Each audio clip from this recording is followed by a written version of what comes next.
Hi, I'm Novel Mike, and this is my opinion.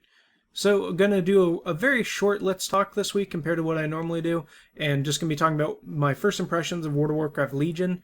I do want to say that a lot of stuff with MMOs, it takes time to really get into, see how, it actually works in the end. So, all of my impressions so far are just based off what I'm thinking right now and how I think it may play out in the near future. So, without further ado, artifacts.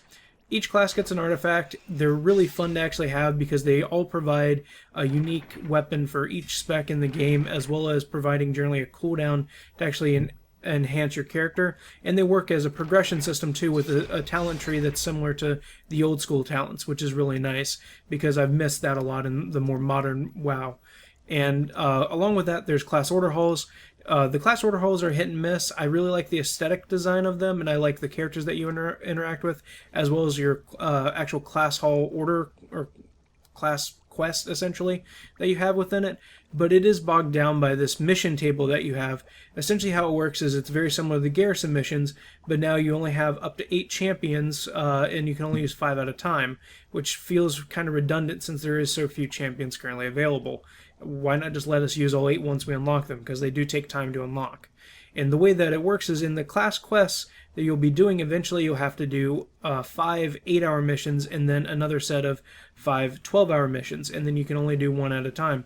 So essentially it just slows down progression of your character and of your order hall when you've already got everything that you want set up for that point. And the other missions offered, at least so far that I've seen, don't really feel very rewarding when you have missions that take 12 hours to get very little, reward out of the thing. And there could be better rewards, or it could just be some shorter missions. I think that the better idea, though, is just better rewards. If they're going to take, 8 to 12 hours for some of these missions to get done, they should reward you properly, not just with experience for your followers, but also for actual not just monetary rewards, but artifact power and other things that you get from this, because you can get similar rewards when you're just out in the world, and it just is a lot easier to get and takes a lot less time via world quests. And speaking of, world quests are probably one of the best features so far of the expansion for me. Once you've reached friendly with the 5 main reputations, 1 in each zone, you unlock world quests, which essentially opens when you go to your world map and look at a zone, you can see different objectives all scattered throughout the map.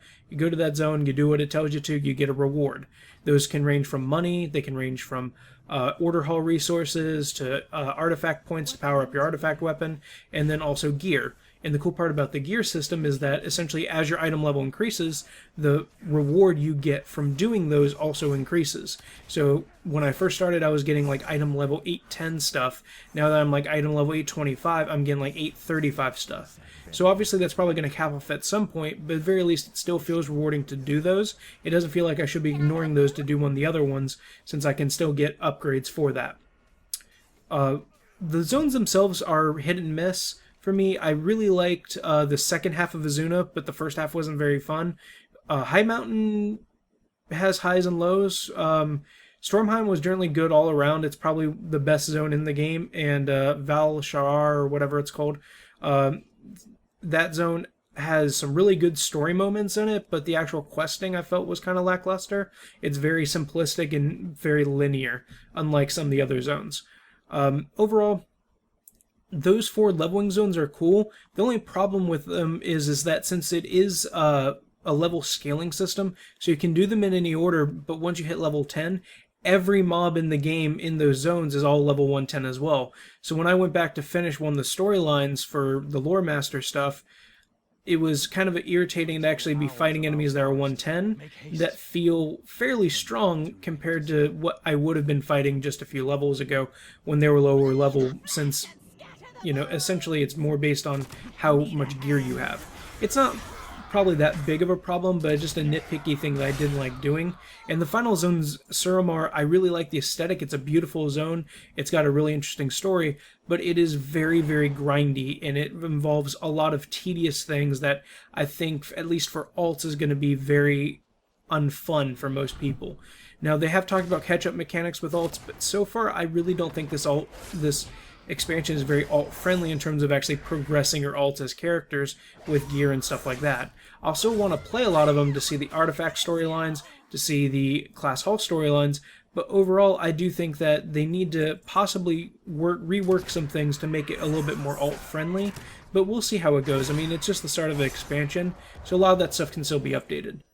Raids aren't in the game yet, but dungeons are, including mythic dungeons, which I do find a little bit odd because essentially how the progression worked in previous expansions was you would do normal dungeons and then gear up and then do heroic dungeons, and then that heroic gear would generally take you into raids, or you could do challenge mode dungeons to get potentially some extra gear from boxes and stuff like that.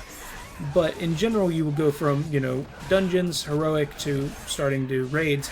And since mythic dungeons are available, and that just adds yet another set of difficulty options, it makes heroic in general feel kind of lackluster, because the rewards that you get from it you need for mythic, but essentially you'll gear up from heroics and probably, you know, one run through all of them, and then you'll generally be good for mythics, and then you're instantly replacing all that gear again. It just doesn't feel good to get, like, especially like items with that are upgraded and with gems, and only to replace them within the matter of a day or so after you've already gotten that gear, and after you've already gotten possibly like sockets and socketed items and stuff like that. It just feels weird to actually have multiple difficulties for dungeons. It was always fine with normal and heroic. Now we have normal, which I didn't barely do any dungeons on normal besides when I was leveling. I did a lot of heroic, I've done a few mythic, and then when raids unlock you have mythic plus. And it just feels like there may be too many difficulty options at this point, and maybe they just need to think about getting rid of one of the options in there. And it's similar how raids work. It does feel like, in general, in the later parts of Warlords of Draenor and now in this expansion, that there's just too many difficulties of raids as well. And I worry that that will bog down players with when they feel like they have too much to do, and it's going to be weird to have a system like Mythic Plus in the future, where essentially we're going to have an unlimited chance to get better and better gear, where you're going to still have lockouts for raids and the new Kara dungeon when that comes out. But overall, I do think there's a lot to like in Legion. I think that what's here is good. It's just that there are some things that I'm worried about for the future. If you think back to Warlords of Draenor, everyone ended up hating garrisons, but at launch, a lot of people liked them because they were unique housing, and it felt like there was a lot of potential with them. Blizzard just never took advantage of that. So if they can do the right things with Legion going forward, I think we'll see a lot of improvements, and so far with what they have planned for the first patch, I am at least moderately hopeful. Here's hoping that the raids turn out well, and hopefully I'll be able to do one of these videos in a couple weeks once I get to try out those. Thanks!